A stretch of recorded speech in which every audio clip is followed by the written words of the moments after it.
Standing tall in the center of New York City's concrete jungle in the eastern end is the 1,255-acre Flushing Meadows Corona Park that has served millions of immigrants in Queens, living in surrounding areas of Flushing, Jackson Heights, Corona and Forest Hills. The park houses historic monuments such as the New York City Pavilion and is home to the New York Mets, the Arthur Ashe Stadium that hosts the US Open every year, the Queens Zoo and the Full of Life Queens Theatre that attracts visitors around the year.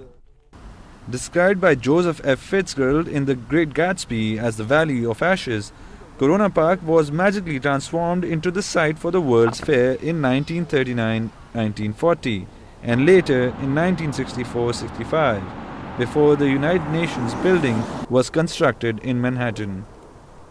But things are about to change. The park is bracing for a massive overhaul that aims to cosmetically transform the largest public space in Queens forever.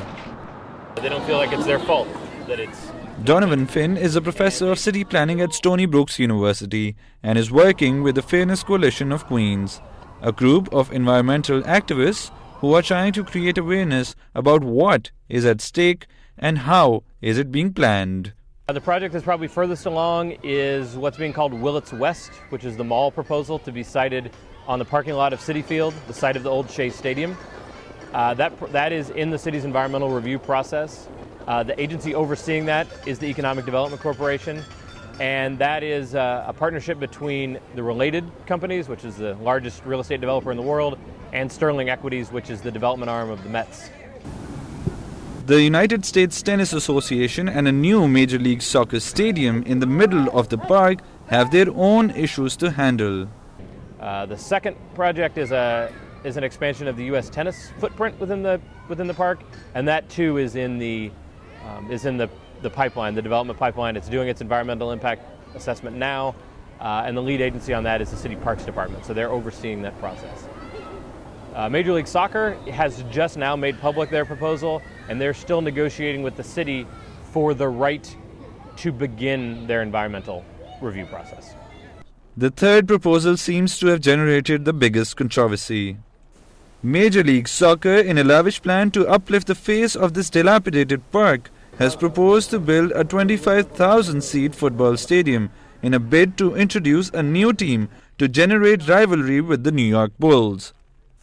I think it's a good idea. However, one of my main worries is that they need to come up with a plan that is not going to affect here the locals and the people that play here in the fields, because as you can see, people play in these.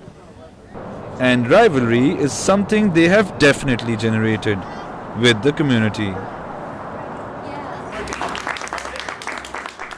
Surprisingly, Flushing Meadows Corona Park has received support from City Council Daniel Drum, who believes that although Mayor Bloomberg thinks it's a done deal, he believes that there might still be hope. Under pressure from environmental activists, the Bloomberg administration finally decided to discuss the issue with the locals, explaining the great economic value associated with the proposals. There's an advantage and disadvantage. Building whatever they want to do, the project, it could be a beautiful thing, but at the same time, there's also people that have families and jobs. Where are they going to go? Yeah. Finn recently held 2 town hall meetings. He believes legal and technical details are still sketchy, which is why there are few solutions in sight as of now. I'm not against development necessarily in the right place at the right time. I'm not even against a Major League Soccer stadium, but I do think that there are better places to put it than inside an existing park that is a rare and precious commodity in this community. Until further negotiations between the city government, the business groups, and the environmental activists, residents of Queens will have to cherish Corona Park Flushing Meadows with fears that this experience might not last for long. Shehzad Ahmad, New York City, New York.